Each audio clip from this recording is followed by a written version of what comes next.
Welcome back to our channel, everyone. Today is a beautiful day to dive deep into the brilliant chaos of Port Charles. We have so much to unpack, and I am absolutely buzzing with excitement over where the writers are taking our favorite characters. Let's get right into the magic of this week's episodes. I felt an absolute jolt of pure joy during that scene at Anna Devane's condo, when Valentin Cassidy casually strolled in. The way Anna's eyes widened and she dropped that line, "How in the hell do you know that?" gave me full-body chills. I think the writers struck absolute gold here because it perfectly encapsulates their complex, enduring dynamic. Valentin has been keeping tabs on her the entire time she was suffering in that French clinic. To me, this proves that his devotion never wavered, even while he was on the run and hiding out in Carly's attic. I feel so incredibly relieved by this scene because it finally grounds Anna's currently fractured reality with a familiar, anchoring force that she desperately needs. I believe we are witnessing some of the most nuanced psychological writing the show has done in years with Anna Devane. She is still battling those terrifying Peter August hallucinations, and when Valentin shows up with this insider knowledge acting as a secret messenger for Jocelyn Jacks, I think it forces Anna to anchor herself in the present moment. The way I interpret it, Anna's shock isn't just about the information itself. It's the sudden, overwhelming realization that she is still deeply connected to the WSB underworld and to the people who love her.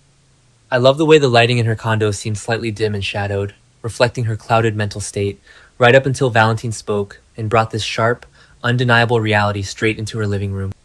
Speaking of the WSB underworld, I need to talk about that incredibly tense run-in between Carly Spencer and Jack Brennan at the hospital. I know a lot of people in the fandom are saying the storyline is dragging, or complaining that Carly is inserting herself where she doesn't belong, but I actually think this slow burn is exactly what's needed, because I feel like it highlights Carly's profound vulnerability. When Brennan looked at her with that cold, testy professionalism and warned her that it's a mistake to think Valentin would ever choose her over Anna, I felt a literal knot in my stomach. I think Brennan is purposefully trying to isolate Carly, and the anger flashing across her face in that hospital corridor was just brilliant, layered acting. The way I see it, Carly's anger isn't just about her romantic pride regarding Valentin. It's deeply tied to her sheer terror over Jocelyn. Carly has been telling people who have no business knowing that Jocelyn is a WSB agent, and I believe she is doing this out of sheer, unadulterated panic. I feel like this is the best they've written Carly's maternal desperation in a long time because it makes her reckless and unpredictable. When Brennan delivers that well-meaning warning, I think he is actually threatening her fragile grip on her family. Every time Carly defends her choices and bristles at Brennan's advice, I feel her underlying terror that she might lose Jocelyn to the same violent, unpredictable world that claimed Morgan. Now, we absolutely have to transition over to the Quartermaine mansion, because the spectacular backfire of Brook Lynn's plot to frame Willow Kane has me completely captivated. I genuinely think we're missing the point if we just label Brook Lynn as a one-dimensional villain here. When she stood in that living room and confessed to Harrison Chase that she tried to frame Willow just to make him stop rescuing her, my heart actually broke for her. I think Brook Lynn is a deeply insecure woman who loves her husband so fiercely that it makes her entirely self-destructive. The raw, trembling emotion in her voice when she asked him, "Did I push you towards Willow?" was a masterclass in vulnerability and desperation. I know the fandom is currently up in arms, complaining that Brook Lynn went entirely too far by doctoring Willow's GPS and letting an innocent woman take the fall for the hit and run on Jordan and Curtis. But I actually love that the writers went there.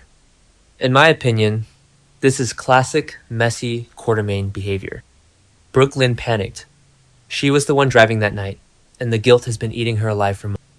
I feel like her decision to frame Willow wasn't born of cold malice, but of a desperate, suffocating fear of losing the life she has built with Chase and baby Phoebe. I think the writers are brilliantly setting up a massive redemption arc, and I'm here for every messy, agonizing step of it. And let's talk about Chase's reaction in that explosive scene. He looks so incredibly angry, but I believe his anger is masking a deep, shattering sense of betrayal and confusion. I feel like this is the most compelling their marriage has been since their wedding day.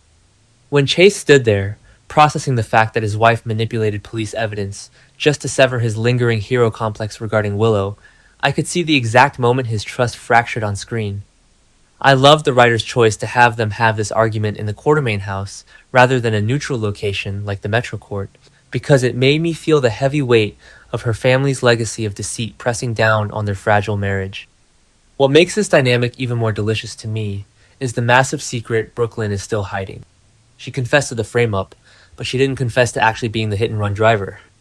The way I interpret it, Brook Lynn is giving Chase a partial truth to satisfy his immediate anger, hoping it will save their marriage, while keeping the truly damning secret buried deep. I think this is a ticking time bomb of epic proportions, and I feel so much delicious anticipation waiting for Tracy or someone else to blow the lid off the whole thing.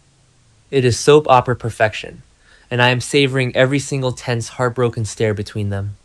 Speaking of Tracy Quartermain, her explosive outburst at General Hospital is another reason I am currently in love with where the show is headed. When Tracy lashed out, yelling, "Are you out of your mind?"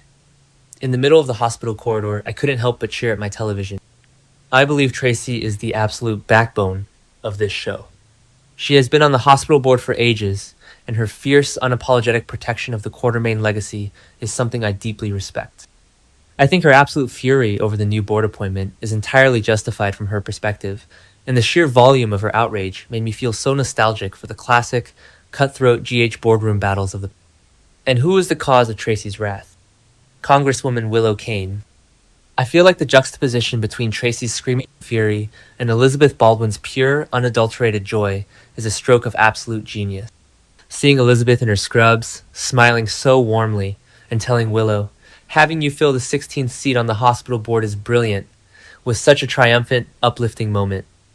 In my opinion, Elizabeth sees Willow as a beacon of empathy and progress for the hospital, a stark contrast to the old guard. I think the writers are doing a phenomenal job of elevating Willow's status in Port Charles right now. I genuinely think we're missing the point if we just see Willow as a perpetual victim of Brook Lynn's schemes or Michael's manipulation.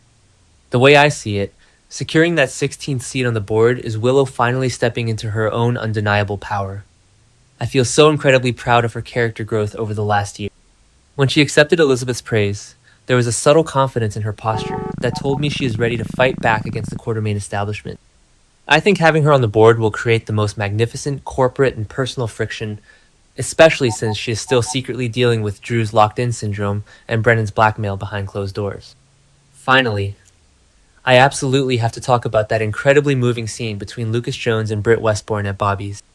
I feel like my heart has been in a vice for months, worrying about Britt, and seeing her sitting there, a free woman, was the most profound relief I have felt all season. I love the setting choice. Bobby's always feels like a safe haven, a place of family and comfort, and having them catch up there made me feel the warmth of their enduring friendship. Lucas shaking his head in sheer disbelief over Britt being gaslit with those saline placebos was so validating.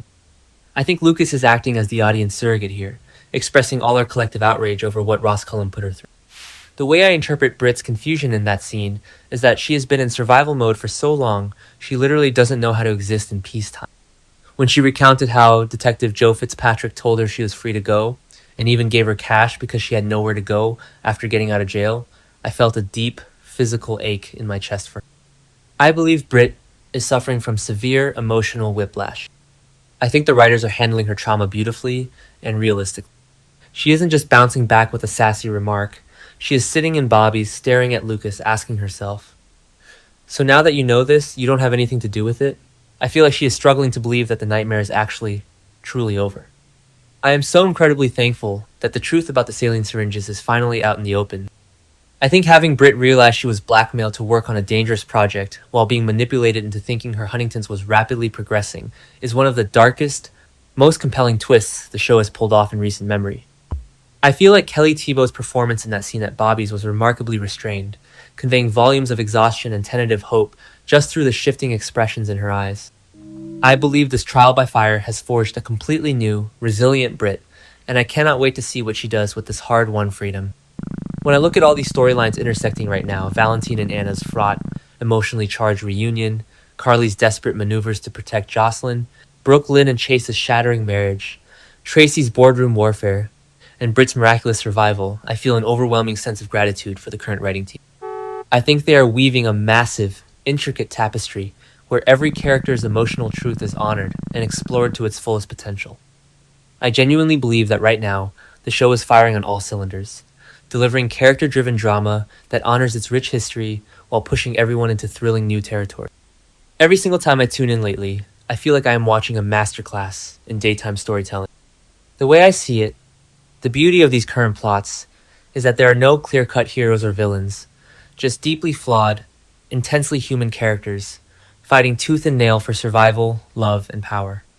Whether it's Brook Lynn making terrible, destructive choices out of a desperate love for her husband, or Anna questioning her own fractured reality when faced with Valentin's truth, I feel completely captivated by the screen. I think this is a golden era for these specific characters, and I am fiercely loyal to this journey we are on with